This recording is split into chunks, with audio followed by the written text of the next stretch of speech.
Kia ora. It's nice to be here to meet with you. We at the Principals Advice and Support Scheme, we like to get out and talk to principals, so please do come and say hello at your afternoon tea time. So the NZPF Legal Support Scheme runs a hotline, and you can ring up and ask questions about your employment and your relationship with your employer, the board. If things get really tricky, we can apply to Principals Advice to open a file for you, and you're entitled to up to $25,000 of legal support. We can give you representation and advice. We usually like to advise in the background, at least at the start. So, for example, if you ring for advice, we can do things like review your proposed response to the board and check for any potential issues. We can write to you with the purpose of giving that letter to your board, because that's a less confrontational approach. So we might write to you and say, "Dear Principal, you've asked us for advice about the board interfering in your day-to-day management. These are the things that are happening. This is what we suggest you do." And then you can give that letter to the chair. If necessary, we represent you directly. And we thought it would be useful for you to have a look at a few of our greatest hits or most frequently asked questions. We've had several principals recently being required to take what was called discretionary leave from school, meaning that the principal was either required to leave the school or not allowed to return from sick leave or sabbatical. Can my board make me take discretionary leave? The answer is no. That's just another name for being suspended.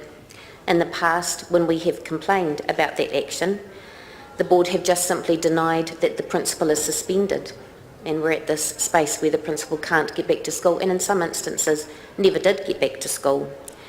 This year, one principal challenged her discretionary leave and went to the Employment Relations Authority seeking reinstatement to her position. She was successful, and we now have a strong authority determination saying that enforced discretionary leave is unacceptable and unlawful. And we expect that School Trustees Association will no longer be advising boards that it is okay to put the principal on discretionary leave. You have an excellent collective employment agreement, which is negotiated and updated as required. You have contractual processes for suspension, performance appraisal, competency matters or disciplinary matters, and your board has to follow that contract. We get a lot of questions about performance appraisals. Can my chair send out each trustee a copy of my performance appraisal just before a board meeting, and then at that board meeting encourage the trustees to bombard me with questions, criticisms and comments about how badly the appraiser says I'm doing? Or can my statutory manager unilaterally change my external appraiser halfway through the year and appoint one of their colleagues from their consultancy business? Or can my chair tell my staff to go to the appraiser and make complaints about me? Again, the answer is no. The chair must follow the performance agreement, and again must follow what's in your collective employment agreement. And it's important to consider whether the chair is a suitable appraiser of your performance as the professional educational leader of the school. Can trustees solicit complaints about me? We get a lot of questions about this. Or the principal says, "One of my trustees is standing at the school gate encouraging parents to sign a petition to remove me from the school." Sometimes surveys are used to solicit complaints. And sometimes trustees go into the school or community and tell people that the principal is under investigation and kind of look for ammunition, at the hairdressers or the supermarket.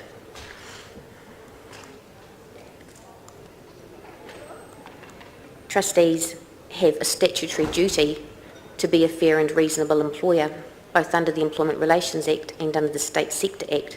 In fact, they have a higher standard of care. A higher standard of care is required of boards of trustees than of many other employers. It is the board that is your employer. The board as an entity is continuous. New trustees are not allowed to revisit issues the board has already dealt with, and individual trustees have no more authority than any other parent. We frequently advise principals who are dealing with obsessive and unreasonable people, and I think it's safe to presume that at some stage you will be recorded without knowing. So it's not a crime to secretly record a conversation so long as the recorder is part of the conversation, but it is a potential breach of good faith. So we would never suggest that an employer make a covert recording, or that principals in dealing with staff matters record the conversations. If you think it's a potential risk, sometimes it's on a phone call which is being recorded by someone and you don't know.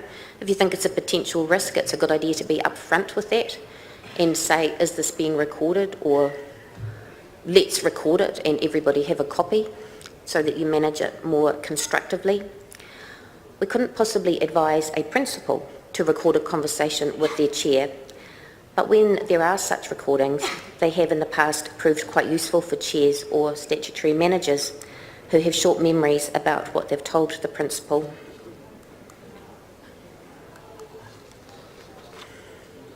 Can my chair's partner attend board meetings? Yes, they are public meetings.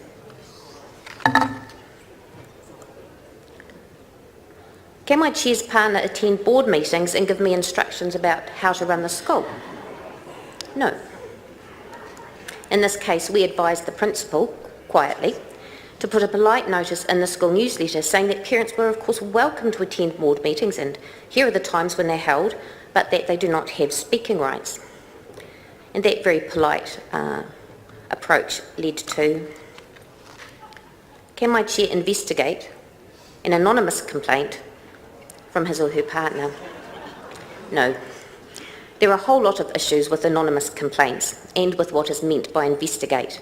And in this case, we wrote a letter to the principal for the board saying, just setting out the issues, and the chair eventually recognised that he did have a conflict of interest because the complaint could only have been from his wife. We get many questions to the hotline saying, can my board do this? Can my board remove my financial authority in the school so that I can't even buy a whiteboard marker without asking? It's a bit like saying, can I rob a bank? The board shouldn't do those things, but sometimes they do.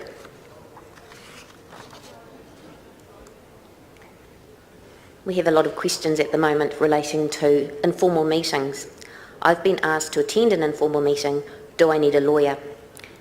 Not if it's a genuinely informal meeting. But the problem is, in many instances, it's a formal meeting that is failing to follow the fair process. You need to consider, do you know what the meeting is about? You're entitled to all of that information. Are there potential consequences for you? Does the board have its NZSTA representative there? If so, why at an informal meeting? Informal is a conversation, we've received this complaint, what's it about? Or we've received a letter from a parent. Do you know anything about that? What's the background? Those kind of informal conversations is not a meeting at which you could face, disciplinary consequences, including dismissal. The board is not obliged to launch into a formal investigation if there's plainly no substance to a complaint, or if it's not even a complaint, but just a bit of a rant. It changes the nature of the meeting if you have a lawyer there, and we don't want to escalate matters unnecessarily, but if you contact us on the hotline, we can advise you how to manage those meetings. Sorry about the bumping. Often when principals talk to us, they're feeling a bit stressed, which is completely understandable. And sometimes what we do is calming down, don't escalate things unnecessarily. You need to find the balance between properly defending yourself and keeping things low key, and we can help with how to manage that, and that's why we encourage early notification of potential issues. It's also important not to cooperate yourself out of a job. We've had some principals who have done that, trying to avoid conflict with the board. If you agree to go on discretionary leave, it's a bit hard for us to complain about it later.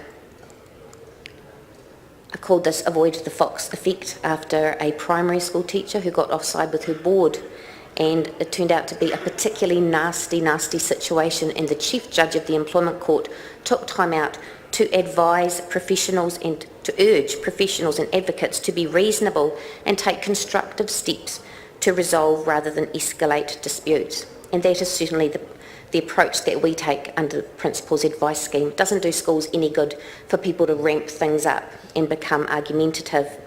In this case, Mrs. Fox was completely unreasonable. She was represented by her husband, Dr. Fox, and the judge did comment that Ms. Fox may now regret some of the more extreme and outrageous things written on her behalf by Dr. Fox. The board breached good faith, and so Ms. Fox had a successful personal grievance, cost her $290,000 to take her case to the Employment Court. She was awarded a costs contribution of $96,000, which, you know, is a drop in the bucket when it comes. So it cost both parties a huge amount of money, and the focus is on avoiding to get into that situation. Don't mention the lawyers unless you really have to. People don't like us. If there's an issue with your board, we usually suggest that you say, if you're asked for a response on a complaint or you're not sure what's happening, rather than saying, I'm going to talk to my lawyer, you could say, thanks for that, I'll give that some thought and get back to you shortly. Or I'm really keen to get that sorted, but I want to make sure that we follow proper processes, and then you can quietly give us a call. We're happy to advise in the background. And even when we write directly to the board, we often are reminding the board that the best way to get rid of the lawyers is to comply with their statutory duty to act in the manner of a fair and reasonable employer. With thanks to Queenie from Blackadder, you are the board's chief executive. It's your job to make decisions about school operations and to issue reasonable instructions to your staff without people running straight to the board with allegations that you're a bully. You're entitled to expect support from your board. And if you're a member of the scheme and you're not sure if we can advise on any particular issue, you can give us a call and we can explain it at the time. We never mind those early notifications. If I'm not there, if you can't get hold of me immediately, then it's better to leave your cell phone number so that we don't have to go through the school system trying to return your call. So please do come and have a chat at your afternoon tea time if you have any particular questions. Thank you.